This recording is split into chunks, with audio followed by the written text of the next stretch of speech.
오늘은 순종, 순간순간의 믿음이라는 제목으로 하나님의 말씀을 함께 나누겠습니다. 오늘 본문은 성경에서 굉장히 중요한 위치에 있습니다. 창세기 11장까지의 여태까지 주셨던 말씀과 12장 이후는 정말로 큰 분기점이 있는데 단순하게 말하면 아브라함이라는 이 믿음의 조상을 통해서 어떻게 하나님의 역사가 이제 강력하게 나타나게 되는가, 믿음의 조상이라는 말을 이미 했기 때문에 우리가 믿음으로 살리라라는 하나님의 놀라운 구원의 계획이 이제 구체적으로 역사의 흔적이 있는 가운데 저희에게 분명히 나타납니다. 저희가 어릴 때 역사에 대해서 배웠지만 우리가 역사 시대라고 말하는 것은 그 전에는 사실이 아니다라는 의미가 아니라 우리가 지금 발견하는 유적과 그리고 역사 기록, 사기를 통해서 우리가 역사를 재구성할 수 있는 시기를 이제 역사 시기라고 하고, 그 전 단계를 우리는 선사 시대라고 하죠. 창세기 11장까지는 우리가 역사 시대라는 차원으로 유적을 발견하고 싶고 또 노력도 하지만 지금까지의 저희의 기록으로는 아브라함 때의 기록부터 이제 이 세상에서의 역사와 하나님께서 주신 역사를 우리가 연대기적으로나 여러 가지로 다 연결할 수 있는 본격적인 장이 또 12장이기도 합니다. 그래서 매우 구체적이고, 또 우리는 이 역사적 컨텍스트를 가지고 이 본문을 입체적으로 볼 수도 있습니다. 이 아브라함은 너무나 중요한 인물입니다. 지금부터 꽤 긴 시간 동안 우리는 창세기를 통해서 아브라함의 믿음을 보게 될 것입니다. 그러나 어제 본문부터 이미 연결된 대로 우리가 이미 알고 있는 것이 하나가 있습니다. 아브라함의 믿음이라는 것은 단번에 하나님을 만족시키고 자기 자신도 온전케 되는 믿음은 아니었다라는 것을 이미 어제 11장 뒷부분을 묵상함으로써 저희는 알고 있습니다. 하나님께서 우르에서부터 아브라함을 불러서, 물론 이제 그의 아버지 데라와 함께이긴 했지만 가나안 땅으로 갈 것을 원하셨지만 아브라함은 그의 아버지 가문과 함께 하란에 거주했습니다. 그리고 오늘 본문의 맥락에 나온 것처럼 이 하란에서도 짧지 않은 시간을 있었음을 충분히 알 수 있습니다. 거기서 얻었던 그 모든 소유와 얻은 사람들을 이끌고 가나안 땅으로 왔다라고 분명히 5절에 말하고 있습니다. 짧지 않은 시간, 하나님이 약속하시지 않은 중간 거점에서 아브라함은 정착하여 있었고, 또 오늘 1절의 맥락으로 봐서는 그곳이 마치 고향과도 같은 곳이 된, 우르를 떠나기는 했지만 우르와 크게 다르지 않은 곳에서 이 정도 왔으면 됐다라고 생각했던 아브라함의 모습을 우리는 전제할 수 있습니다. 그러니 우르를 떠나기 위해서도 그의 첫 믿음이라는 모멘텀이 반드시 필요했지만, 그러나 그 한계는 하란이었었습니다. 그리고 하란에서 이제 그의 아버지 데라가 죽자, 어제 말씀드린 대로 스데반의 설교에 그 내용이 나와 있죠. 데라가 죽자 또 하나님께서 아브라함에게 더 구체적으로 명령하시고, 또 그곳에서 이제 고향과 친척과 아버지의 집을 떠나서 가나안을 향하여 이제 또 다른 믿음의 도약을 하게 되는 것이 오늘 본문의 내용입니다. 믿음의 조상 아브람도 이러할 텐데 저희들의 신앙의 모습은 어떻습니까?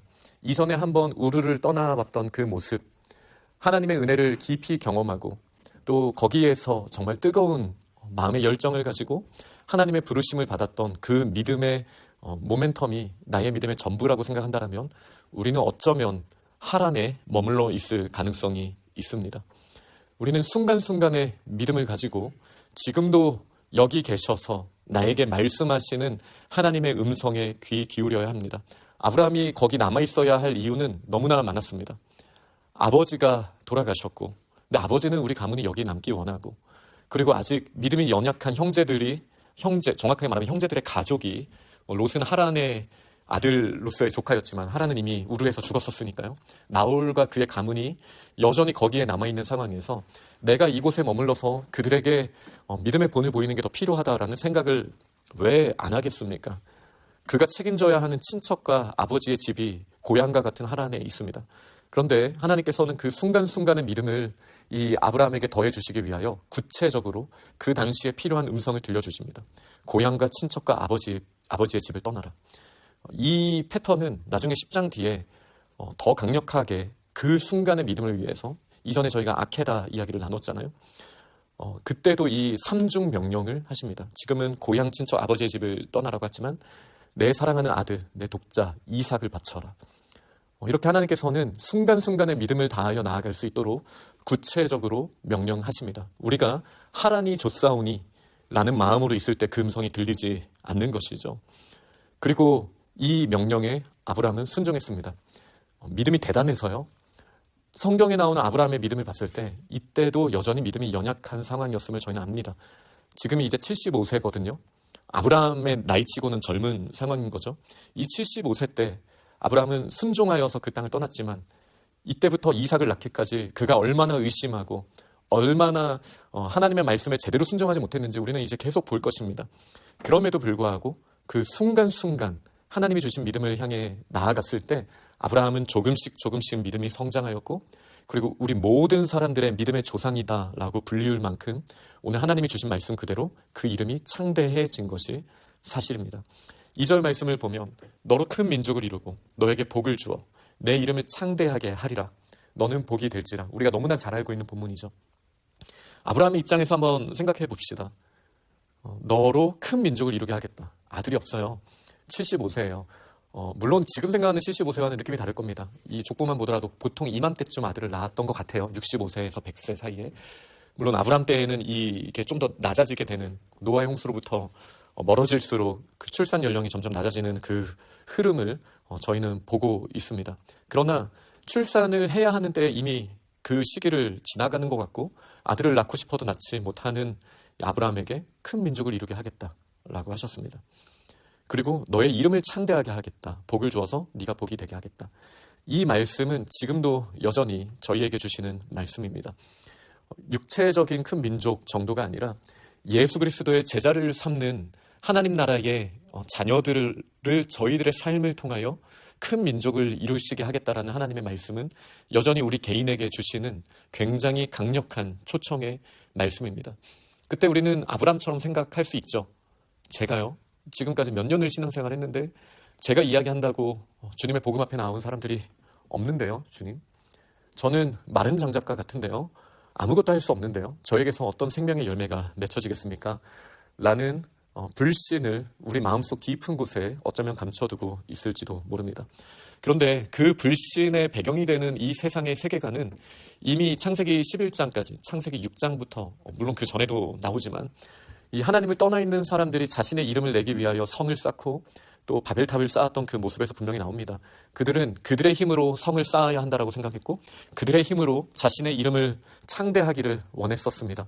그러나 하나님께서 주신 말씀은 무엇입니까? 내가 너에게 복을 주고 내가 너의 이름을 창대하게 하리라. 이 말씀은 정말 강력한 말씀이죠. C.S. 루이스를 포함해서 과연 하나님께 영광 돌리는 삶이 무엇일까?